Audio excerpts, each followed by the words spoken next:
Em nome da Abracrim, da Associação Brasileira dos Advogados Criminalistas, gostaria de saudar o excelentíssimo ministro Luiz Fux e também a todas as advogadas e advogados criminalistas e demais pessoas que nos assistem. Ministro, é muito clara a constitucionalidade e a convencionalidade da figura do juiz das garantias e do próprio sistema acusatório correlato, como já foi amplamente demonstrado. Nós estamos diante de um caso típico de divisão de competência funcional. Nós não estamos criando uma nova carreira jurídica, não estamos implementando gasto ou exigindo um gasto absurdo por conta disso, mas apenas um critério de divisão da competência funcional, que não é nada de novo para nós, que temos uma divisão de competência no Tribunal do Júri, que é bifásico, ou mesmo, numa outra dimensão, nas varas especializadas da Justiça Federal, que inclusive passam por cima da questão da competência e razão do lugar, e o Supremo Tribunal Federal já afirmou que são constitucionais as varas especializadas. Isso nos permite também sustentar que o juiz das garantias não está vinculado a um critério de competência e razão do lugar, ministro. Por isso, esse critério de competência e razão do lugar se aplica ao juiz da instrução e julgamento. Permite, portanto, que nós tenhamos centrais regionais de juízes das garantias, inclusive online, conforme as peculiaridades de cada estado. Também não é nada de novo no mundo. As reformas europeias da década de 80 e 90, Itália, Portugal e tantos outros, e principalmente na América Latina, Uruguai, Chile, Argentina, Paraguai, Colômbia, e até mesmo no Brasil, como muito bem mostrou o professor Grandinetti, esse tema já vem sendo discutido há muito tempo. Infelizmente, o Brasil perdeu o momento das reformas, ficou para trás e hoje é considerado o processo penal mais atrasado e mais primitivo da América Latina. E um detalhe, com todo respeito, o doutor Walter Nunes, gostaria de saudar, estava comigo, era o relator, quando em 2010 fomos nomeados pelo ministro César Peluso, lá no CNJ, debatemos amplamente em 2010, não vimos nenhum problema de inconstitucionalidade. O debate era sobre implantação, sempre salutar, mas é necessário e é imprescindível. E um detalhe, excelência, nós não estamos dizendo aqui que é preciso mais do que um ano para implantar um instituto como esse. Não, se nós podemos ter um Código de Processo Civil implementado inteiramente novo, com uma vacância de um ano, por que um instituto como o Juiz das Garantias precisaria mais do que um ano, como foi ventilado? Não é necessário. Outro ponto importante, nós não estamos dizendo que todos os juízes são parciais há 80 anos, como foi ventilado. Não é isso que se trata. Nós estamos dizendo que o modelo atual não cria condições de possibilidade para termos a imparcialidade objetiva, subjetiva e a estética de imparcialidade, como a doutrina do Tribunal Europeu de Direitos Humanos menciona. É uma questão de estrutura do processo e é uma contaminação que não é controlável, é inconsciente, que independe da bondade dos bons. É um problema, ministro, de falta de originalidade cognitiva. Em síntese, é o imenso prejuízo que decorre dos pré-juízos. Juiz prevento é juiz contaminado que não pode julgar 30 anos de doutrina europeia. O juiz das garantias se revela, portanto, um instrumento importantíssimo para ter um ganho de qualidade epistêmica da jurisdição. Como alguém pode ser contrário a uma evolução, obviamente, constitucional e convencional como essa? O mundo do processo penal, ministro, olha para nós e questiona que atributos psíquicos possuem os juízes brasileiros para terem tamanha blindagem cognitiva, para não se contaminarem diante de tudo que são chamados a fazer na investigação preliminar brasileira. Isso é inconsciente, ministro. São dezenas de teorias e estudos que comprovam a contaminação que vai da dissonância cognitiva ao viés confirmatório e absolutamente nenhum, não existe nenhum estudo, nenhum que comprove uma blindagem, uma pseudo-blindagem psíquica para fazer essas atuações. Também não representa demora ou violação do prazo razoável, nem aumento de trabalho. O que nós estamos fazendo é dividir o trabalho do juiz. Um juiz que hoje faz tudo vai atuar na investigação preliminar, outro na instrução, não o mesmo fazendo tudo como atualmente. Também não é nenhum problema significativo de custo, excelência. Vossa Excelência sabe que não se faz uma evolução processual sem investimento. E não é tão relevante o que nós estamos pedindo. Agora, quem alega não ter verbas para investir na justiça, desconsidera o imenso custo da injustiça.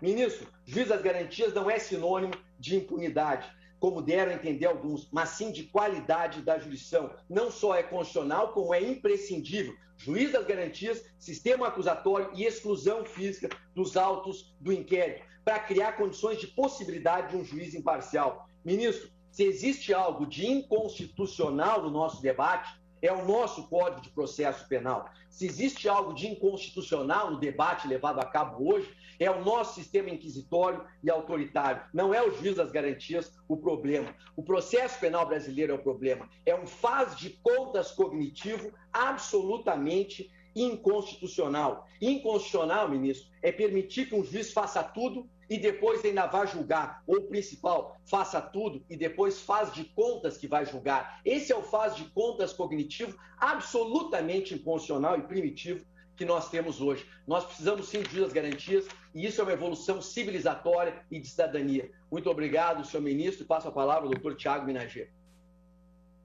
Pode deixar que eu passe a palavra. Vamos ouvir agora o doutor Tiago Minanger, advogado da Associação Brasileira dos Advogados Criminalistas.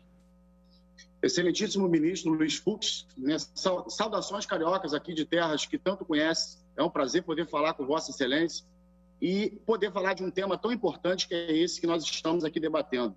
Em nome da minha querida Associação Brasileira dos Advogados Criminalistas, a ABRACRIM, venho aqui tentar trazer um pouco de lucidez, não desmerecendo os demais, mas por conta da visão da advocacia quanto à questão do juiz das garantias. Excelência, o que nós podemos observar hoje é que existe um quantitativo muito elevado de habeas corpus e recursos, alegando questões do tipo falta de contraditório, ausência de acesso aos autos, ausência de informações para questionar ou impugnar uma prisão preventiva decretada. Isso tudo, Excelência, de certa forma, quando colocado na questão do juiz das garantias, nós vamos reduzir em muito um quantitativo de impetração de habeas corpus e recursos com relação a esses temas que tanto afetam o exercício da advocacia. É óbvio que nós sabemos de todas as questões econômicas, financeiras que que estão permeando a questão da implementação do juiz das garantias, mas como muito bem colocado pelo nosso querido amigo Aurí Lopes Júnior, nós estamos atrasados no quesito de reformulação do processo penal brasileiro. Pela primeira vez em nossa legislação, desde a Constituição de 88, talvez seja o artigo mais importante dessa legislação, o artigo 3º-A fala que o processo penal terá uma estrutura acusatória. Caso observe, Excelência, ministro Luiz Fux, pela primeira vez nós temos posto na lei que o nosso sistema é acusatório. Sempre se falou que o nosso sistema é acusatório, mas, de certa forma, nós tínhamos uma interpretação implícita da Constituição.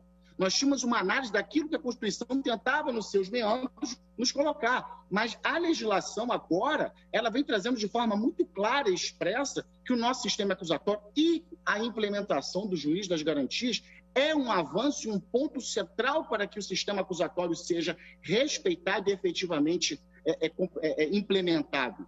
Nós temos um processo penal, ministro Luiz Fux, que ele tem como natureza jurídica um direito fundamental de cidadania. Nós temos um direito fundamental, um processo penal democrático. A finalidade do processo penal é justamente a garantia de direitos que esse direito fundamental nos fornece.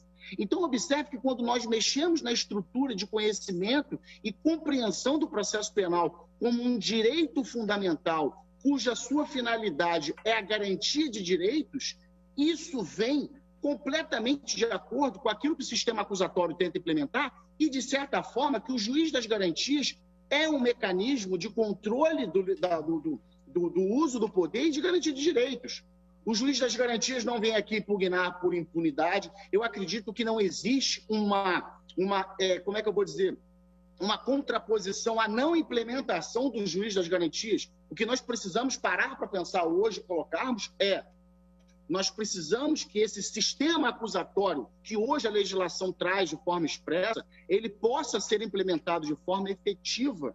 Isso impactará, e quando nós falamos de custo, foi o começo da minha fala, isso impactará e muito na redução do quantitativo de habeas corpus, não só para os tribunais locais e regionais, mas também para o Superior Tribunal de Justiça e para o Supremo Tribunal Federal. Se fizermos hoje uma análise empírica de quais os fundamentos que sustentam os habeas corpus impetrados hoje, que mais são apresentados no Superior Tribunal de Justiça e no Supremo Tribunal Federal, a alegação de violação do contraditório de não acesso aos autos é absolutamente quase com unanimidade.